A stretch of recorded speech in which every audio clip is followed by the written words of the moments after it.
Welcome to the Roy Morgan Weekly Update. I'm Julian McCrann, the manager of the Roy Morgan poll, and I'm stepping in today for our CEO, Michele, Levine, who is unavailable to deliver the weekly update. The Albanese government has regained the lead on a two-party preferred basis this week. The ALP is on 52%, up 3.5% from a week ago, ahead of the coalition on 48%, down 3.5%. So if a federal election were held now, the ALP would be re-elected with a slim majority, as they have now, the latest Roy Morgan survey shows. Support for the government improved this week after dumping the controversial Directive 99 and issuing a new directive to ensure community safety outweighs any other consideration when assessing the visa conditions of foreign-born criminals released from Australian prisons. Very controversial issue. In addition, last week there was a devastating landslide in Papua New Guinea, which buried as many as 2,000 people, and that dominated news headlines for much of the week. Well, there finally appears to be progress towards peace in the Middle East, with Israel and Hamas considering a three-phase peace deal to end the conflict. So this week, looking at primary support, the ALP increased 2.5% to 31%, while support for the coalition was down 1% to 36%. And this is the closest the two parties have been since before the federal budget in early May, almost a month ago. Support for the Greens was down 1% to 14%. Support for One Nation decreased 1.5% to 4.5%. Support for other parties was up 1% to 5.5%. And support for independents, including the Teal Independents, was unchanged at 9%. So looking at a two-party preferred basis by a couple of key demographics, the swing to the ALP was strongest amongst men at 5.5%, compared to a swing of 2.5% amongst women, both to the ALP. On a state basis, the biggest swings to the ALP were in New South Wales, plus 7%, Victoria, plus 6%, and Queensland, plus 4.5%. And there were some important policy announcements from two of the ALP state governments in New South Wales and Queensland in the last week or so.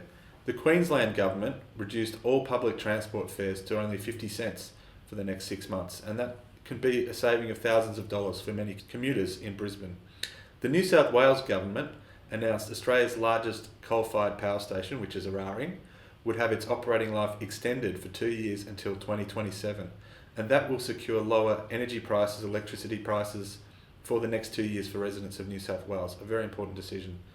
However, a concern for the government, the Albanese government, will be the fall in Roy Morgan government confidence, which was down 5.5 points to 75.5, and a clear majority of Australians say the country is heading the wrong direction.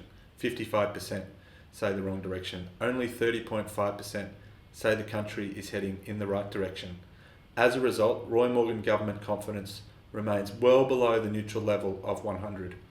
And this week, ANZ Roy Morgan consumer confidence was virtually unchanged at 80.5.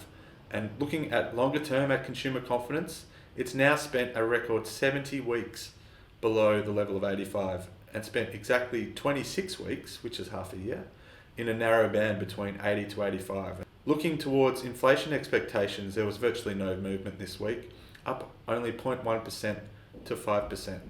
So Australians now expect annual inflation to be 5% over the next 2 years. And inflation expectations have also stayed within a narrow band of 4.8% to 5.3% for 26 weeks, half a year, since early December. So very stable. This week, Roy Morgan released highly anticipated latest quarterly results on most trusted and distrusted brands.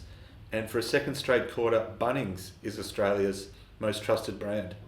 Woolworths and Coles, the two big supermarkets, their dramatic exit from the top 20 most trusted list has lifted almost every other brand, as you can see on the slide. Rival supermarket Aldi is now second, ahead of discount department store Kmart in third. In addition, Bendigo Bank has further widened its trust gap with ING, and Australia Post is up 4 places to 6th. Commonwealth Bank also improved its position, in stark contrast to NAB, which you can't see there.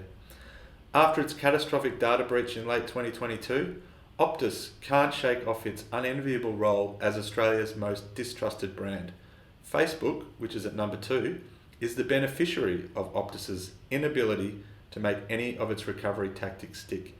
Medibank, on the other hand, is showing real signs of recovery and is now out of the top 10 most distrusted.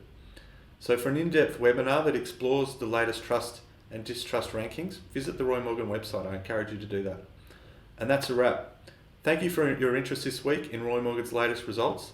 And next week, we'll have Michele back on board to bring you the most up-to-date readings on consumer confidence, inflation expectations, voting intentions, and the latest unemployment.